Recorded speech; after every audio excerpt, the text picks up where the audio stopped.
nibyo reka basuze kandi bifurize kugubwa neza mbere yo kubaha ikaze kuri munsi wa none tariki 25 z'ukwezi kwa kabiri umwaka wa 2026 ari minsi mike ngo tugere mu kwezi kwa gatatu niyo mpamvu tugarutse imbere y'izi mikoro kugira ngo tuvuge amakuru agezweho kugeza kuri umwe cyangwa se kugeza kuri saha ni kuri mikoro za Region Info.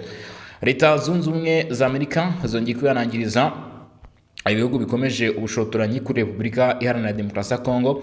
Muri uwo murongo kandi Leta ya Repubulika Iharanira Demokarasi ya Kongo nayo ikomeje kugaragaza ko itaza gukomeza kwihanganira ibibazo by'imitwe yitwaje intwari mu gihugu cyayo, aho yatangije ibitero bya drone kuri iyi mitwe.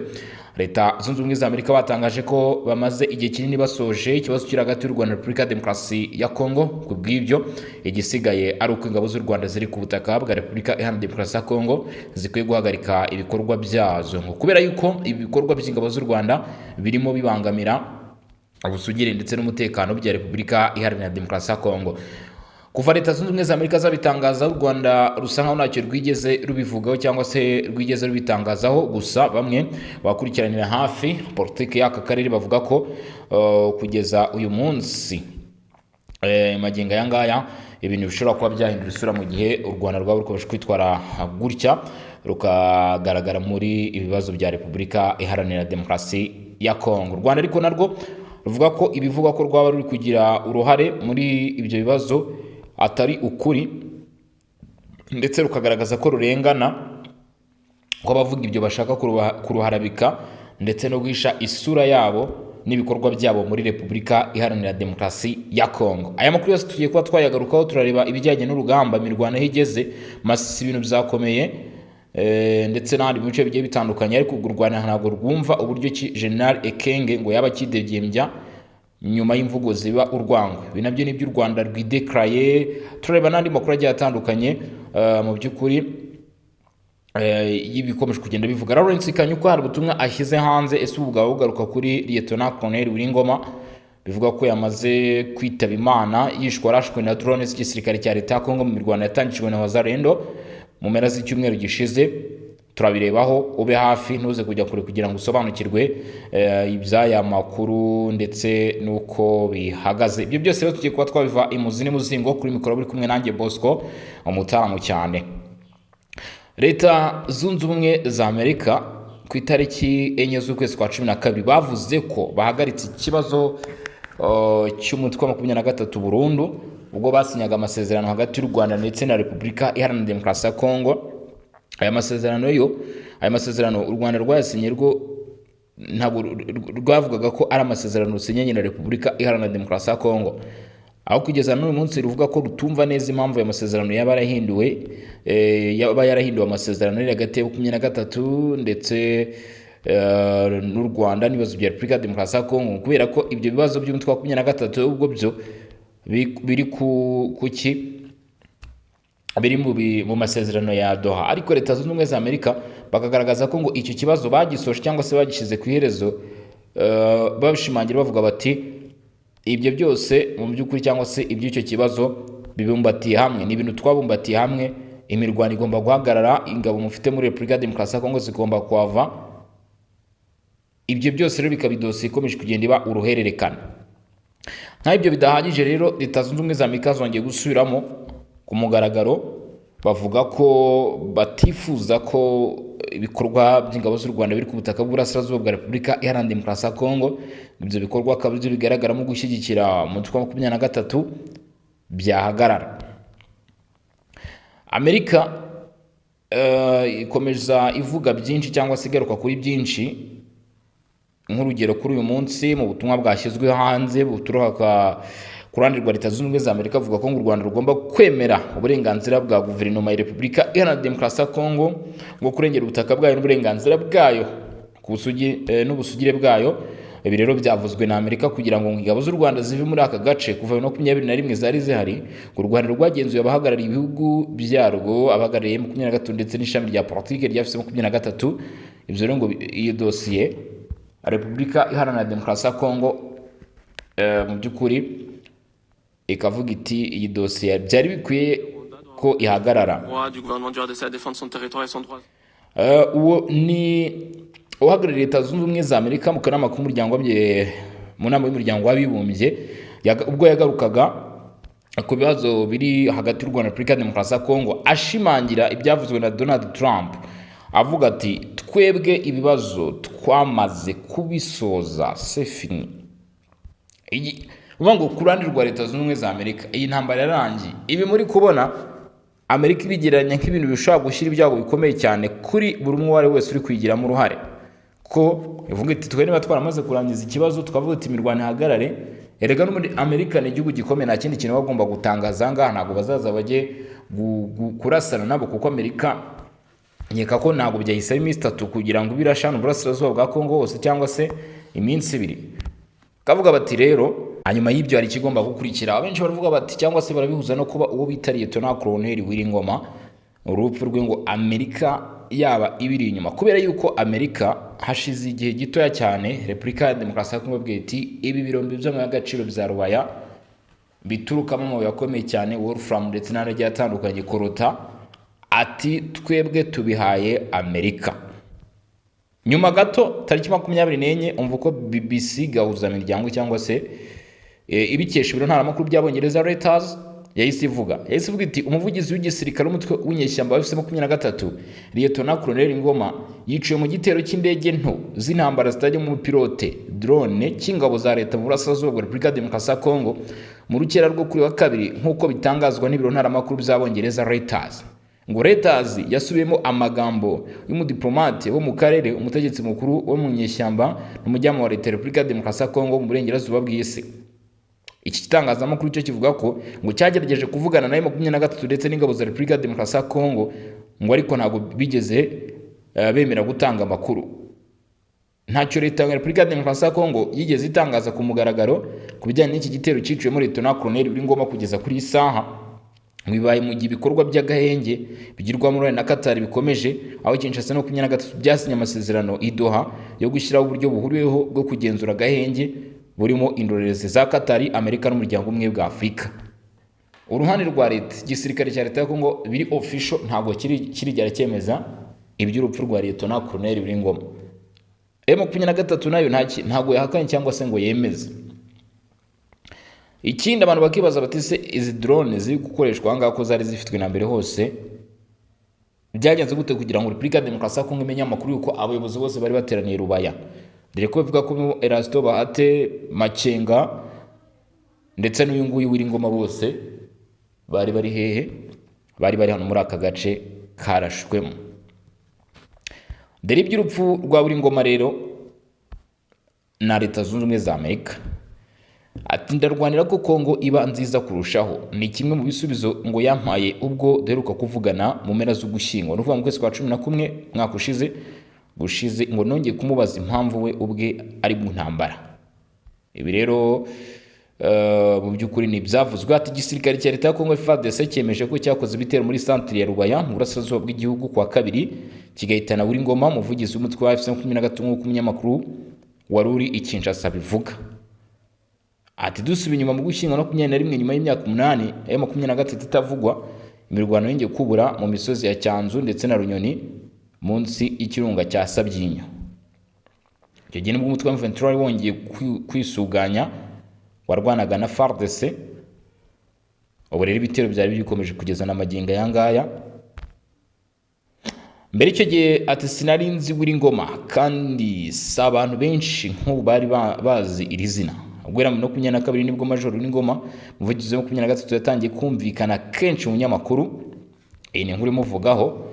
Ati nk'akazi kanjye nk'umunyamakuru sinatinze kubona telefone ye, benshi twaherukaga iya Colonel Jean Marie Vianney Kazarama hoza ari umuvugizi wa 23 kugeza ineshejwe kandi igacikamo 2013. Ibi tugiye kuvuga ni ubuhamya bw'umunyamakuru wakunze kuvugana na Wiringoma wakoraga kuri BBC, bishimangira ko uyu mugabo mu by'ukuri nabashaka kuba avuga ati uyu mugabo ko twavuganaga kenshi, ndetse urumva niba ari mu bavuganaga kenshi bishoboka ko azi amakuru y'ukuri. Reka dukomeze n'ibyo yakomeje kugenda atangaza.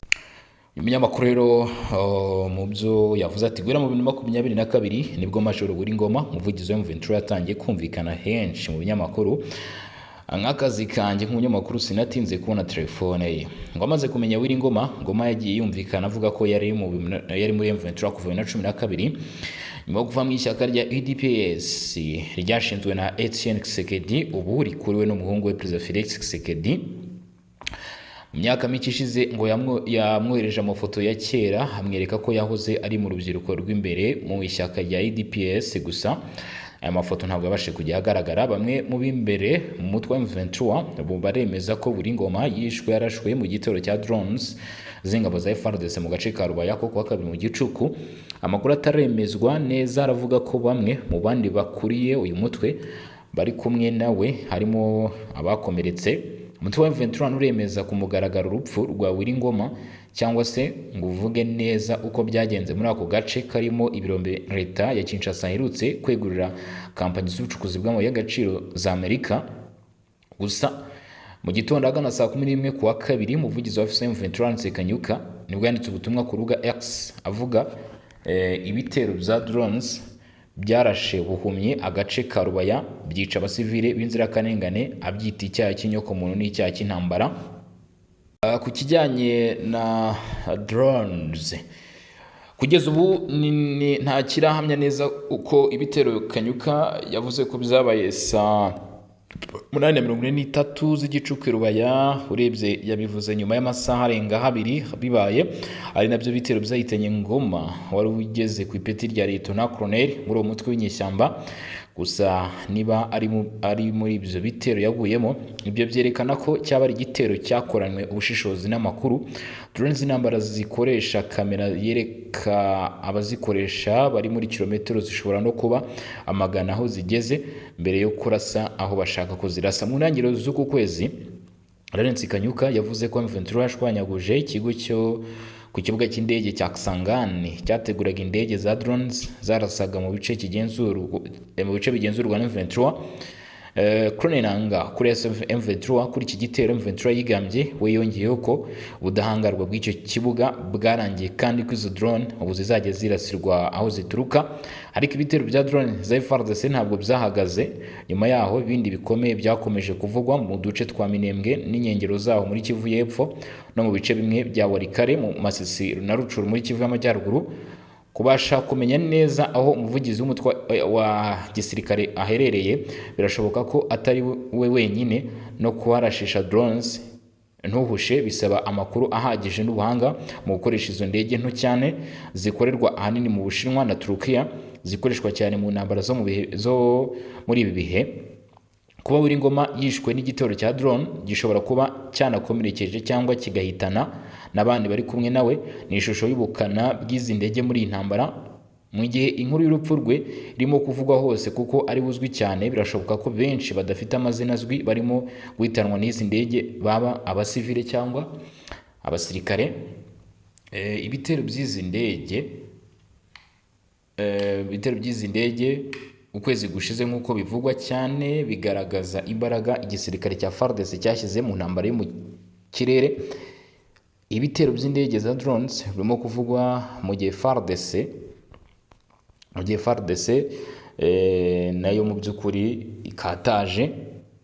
Ibi bitero rero biri kuvugwa by'izi ndege bimaze ukwezi gushize nk'uko bivugwa cyane, bigaragaza imbaraga igisirikare cya FARDC cyashyize mu ntambara yo mu kirere. Ibitero by'indege za drones birimo kuvugwa mu gihe FARDC nayo mu mpera z'icyumweru gishize yashinje umutwe wa M23 uvuga ko ufashwa n'ingabo z'u Rwanda kuba ari wo utera ibirindo bya FARDC, mu gihe impande zombi zikomeza gushinjanya gutangira ibitero no kurenga ku gahenge bumvikanyeho inshuro zirenze imwe mu myaka 2 ishize. Urupfu rwa Willy Ngoma rurongera gutuma ihurizo ry'amaherezo y'iyi ntambara rurushaho gukomera. Bamwita kwikwiri cyangwa se Willy Ngoma. Uyu yarazwi nk'umuntu unenga cyane politike za Perezida Tshisekedi, yakunze no kumvikanisha ko yari azi kuko yabaye muri UDPS. UN yafatiye Ngoma ibihano mu 2023 ivuga ko akomeje kugira uruhare mu byaha by'ubugome bikorwa na M23 mu bwicanyi, gushimuta abantu, gusahura, kwinjiza abana mu gisirikare, ubucuruzi butemewe bw'amabuye y'agaciro n'ibindi. Oni yamushinjaga kandi guha ishingiro no gutangaza ibijyanye n'ibitero M23 ikora mu burasirazuba bwa Kongo. Mu gusubiza ku bihano n'ibirego bya UN, Ngoma yabwiye igitangazamakuru BBC ati ibyo ntacyo biturebaho, turi igisirikare cya rubanda, turwanira abanyekongo ko babaho neza. Yari Ngoma. Amasoko atandukanye avuga ko Ngoma yavukiye mu majyaruguru y'u Rwanda ariko afite inkomoko mu ntara ya Congo Central, ari naho yize amashuri yibanze akanakurira ahitwa Mbanza Ngungu, agace kari muri kilometero zigera ku 150 amajyepfo ashyira uburengerazuba bw'umurwa mukuru Kinshasa. Amasoko atandukanye arimo na UN agaragaza kandi ko yari ari mu kigero cy'imyaka irenga 50 gato. Ubuzima bwe bwite ntabwo yakundaga kubuvugaho, ariko bamwe mu bamuzi bavuga ko yari afite abana 4.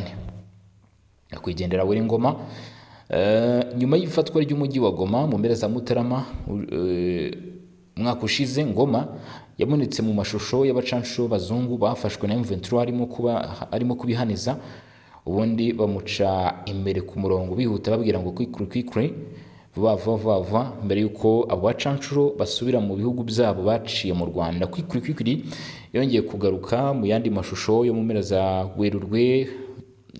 Ngoma yabonetse mo arimo kuramukanya no gutebya n'abasirikare ba Afurika y'Epfo bari baraje muri intambara mu ngabo za SADC, bari bamaze igihe bagotewe ku kibuga cy'indege cya Goma mbere yuko basubira mu gihugu cyabo. Ku munsi Ngoma yatembwiye ko arwanira Kongo iba nziza kurushaho. Ati navuganye kandi wari umuvugizi w'ingabo za leta General Major Sylvain Ekenge ngo atubwire icyo gihe ku byavugwa na M23, amubwira ko ngo amaherezo bagomba kwisubiza M23 yafashe ndetse no kusubizaho ubutegetsi bwa leta. Yari General Major Sylvain Ekenge avuga ati rwose ibyo bice bigomba kwisubizwa. Kuri ubu rero hari icyo nanone ubutegetsi bwa Kigali bwatangaje, nakubwiye ko tuza kugarukaho mu tugana ku musozo muri aya makuru, ariko ndabikubwiye mu gutangira aya makuru. Ni ibyavuzwe rero n'uruhande rw'u Rwanda kuri dosiye n'ubundi igaruka muri Repubulika Iharanira Demokarasi ya Kongo. Ngira ngo tubigarukeho. U Rwanda ngo ntabwo rwaba rwumva uburyo General Ekenge kidegembya. Ni Minisitiri w'Ububanyi n'Amahanga n'Ubutwererane nta wundi ni Ambassadeur Olivier Nduhungirehe. Uyu yahamije ko amagambo y'urwango yibasira abanyekongo bo mu bwoko bw'Abatutsi ashyigikiwe n'ubutegetsi bwa Repubulika ya Demokarasi ya Kongo. Ndetse ngo mu nama y'akanama k'umuryango w'abibumbye gashinzwe uburenganzira bw'ikiremwa muntu yabereye i Geneve mu Busuwisi, Minisitiri Nduhungirehe yagaragaje ko ibikorwa byibasira amoko n'ingengabitekerezo ya jenoside bikomeje gukwirakwira mu karere muri rusange, no kuvuga mu Burundi, hakavugwamo mu Rwanda, ndetse akagarukamo no muri Repubulika Iharanira Demokarasi ya Kongo, kandi ngo mu by'ukuri nibo bakomeje gukwirakwiza icyo kibazo. Ati mu myaka myinshi akarere kacu kashegeshwe n'ubuhezanguni bushingiye ku moko n'ingengabitekerezo ya jenoside. Uyu munsi ibi bikorwa byongeye kugaragara mu burasirazuba bwa Kongo, aho ubugizi bwa nabi buri gukorerwa abanyantege nke. Minisitiri Nduhungirehe yatangaje ko abanyekongo mu bwoko bw'Abatutsi barimo abanyamurenge batuye mu ntara Kivu y'Amajyepfo bari kugabwaho ibitero n'imitwe yitwaje intwaro ishyigikiwe na leta ya Kongo. Ingabo z'iki gihugu nazo zikabigiramo uruhare.